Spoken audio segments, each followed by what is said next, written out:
In this final installment of Imagine the Future, I'm going to talk about a little bit more about female economics. Really, you can, let me see if I can get her name right. Hollis Doherty. I'm not sure if that's right. That's her number. That's her name in reverse.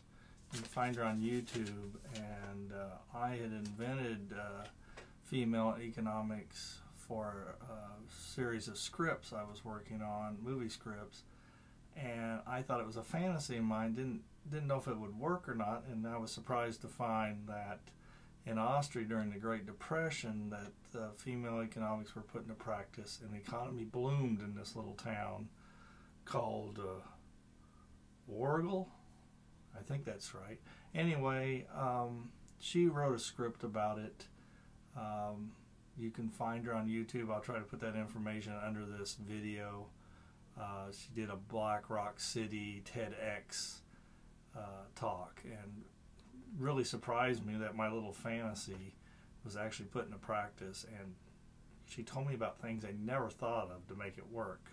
So female economics does work. It's been proven, and I hope her movie, The Miracle and Wargel, not sure if I'm getting that pronounced correctly, I hope it gets made. I'd love to see that. What I'd like to talk about is, in the future, what happens to the American Empire, the United States of American Empire, not to insult the other countries in North and South America.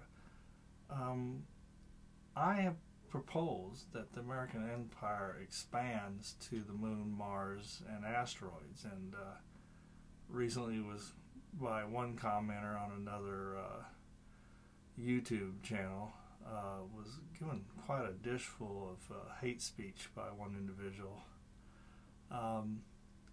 My concept is that we have all this great technology, much of it secret, hidden in our military, that would help us colonize space, and we can let the American Empire, the United States of American Empire, can fail, and all these secrets get buried.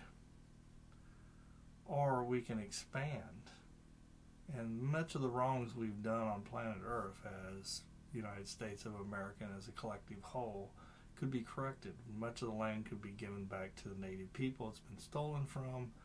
Hawaii could be given back to the Polynesian people, which has been stolen from in my lifetime. So that's my concept, is the next 150 states would be on the moon, Mars, and asteroids. I don't really, a lot of people are suggesting that we gather together and go out into space through the UN. I think the UN's way too corrupt. Oil for food scandal was a terribly corrupt scandal, and I don't know if the UN is honest enough to be trusted with the colonization of space.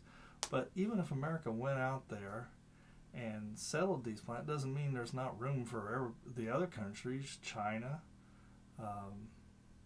Russia, Europe, South America, the rest of the countries, or collection of countries on a continent, could very easily have plenty of land out there. And if we could perhaps establish it through the UN, or maybe it is the right way to go as a collective whole. Maybe the Mars mission should be an Earth mission and not a United States mission or a Russian mission or a Chinese mission. I think that we need to establish some kind of private property rights so people invest in the technologies to get us to the moon, Mars. And the Moon Treaty by the UN has really held back space exploration, not encouraged it. So while I'm not really a socialist, I do believe you have to put limitations on capitalism so people aren't exploited. And when you move to other worlds where you have to pay not only for your food and water, but you have to pay for your oxygen and your shelter from a harsh environment, then you're going to need an economic system that is more fair, more even to everyone. So that's my opinion, and I hope the future is as bright as I imagine it. Thanks.